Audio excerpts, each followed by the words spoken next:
Na música Voz de 5, o rapper crioulo diz uma frase super interessante e que se enquadra no momento em que ela será exposta, revela uma verdade cínica e por vezes triste. Ele diz que desigualdade faz tristeza, da montanha dos 7 abutres alguém feita à sua mesa. Muitas pessoas podem não se lembrar de um filme de 1951, dirigido pelo famoso cineasta Billy Wilder. A Montanha dos 7 Abutres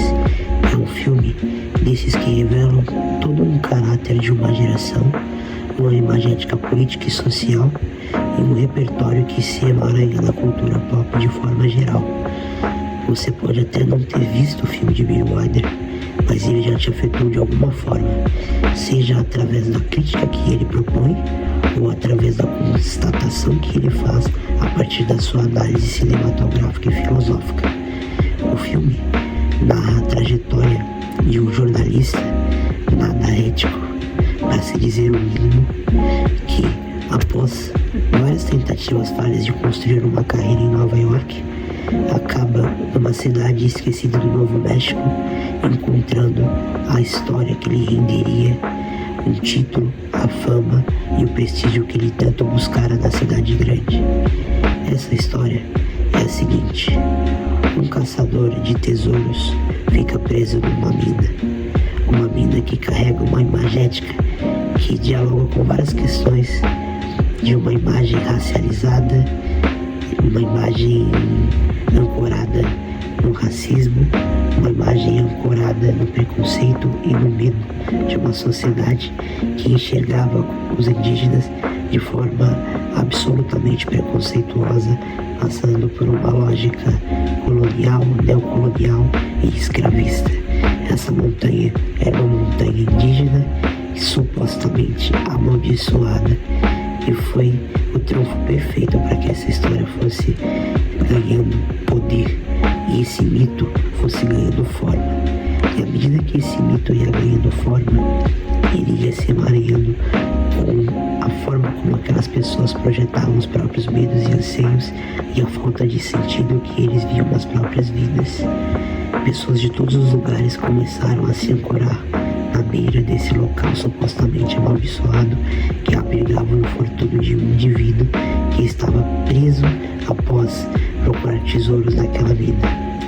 E o plot que poucas pessoas sabiam naquela altura do campeonato e que esse jornalista inescrupuloso acabou descobrindo rápido demais através de um engenheiro de Minas é que era fácil e rápido, relativamente fácil, resgatar aquele homem com apenas algumas horas de resgate, sendo feito da forma correta com a tecnologia que já detinham naquele período, seria possível salvar aquele pobre homem. No entanto, 7 horas, 10 horas, 15 horas, meio-dia, não lhe renderiam o arcabouço de comoção e prestígio que uma história longínqua e ancorada no desespero humano poderiam lhe render. E foi o que ele optou fazer, escondendo aquele segredo de que era possível salvar aquele homem com mais rapidez. A história foi se arrastando e isso foi se confundindo com a própria imagem popular e da mídia. E a mídia que ganha um caráter mais do que manipulativo, ganha um caráter de entretenimento de massa, ancorado nos anseios fundamentalmente humanos. Anseios esses que, alimentados por uma mídia hegemônica, acaba vociferando e revelando o lado de nós mesmos que por vezes podem permanecer desconhecidos, mas estão ali no recôndito da nossa alma.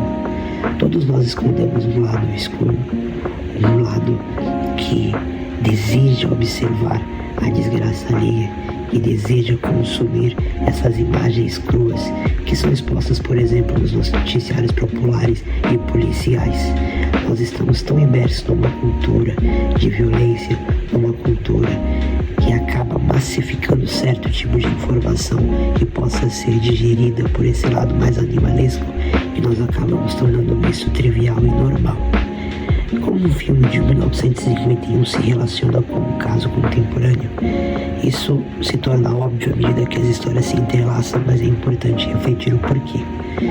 Esse caso do que aconteceu na Indonésia e a forma como ele é explorado por pessoas de diferentes espectros políticos,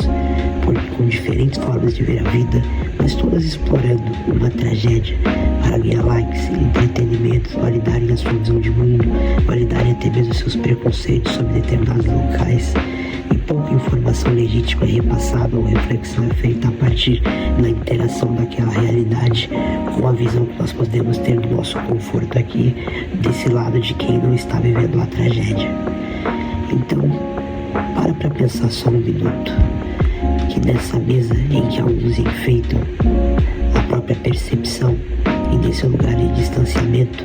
nós estamos semelhante àqueles espectadores do Novo México e de toda a América na altura que aquela história foi ganhando corpo no filme de Billy Wilder de 1951.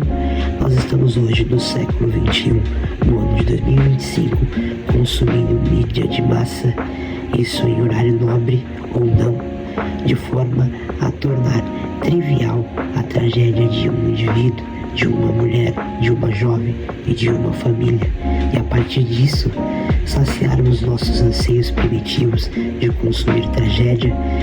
vestida de informação. Aquilo que por vezes nos é oferecido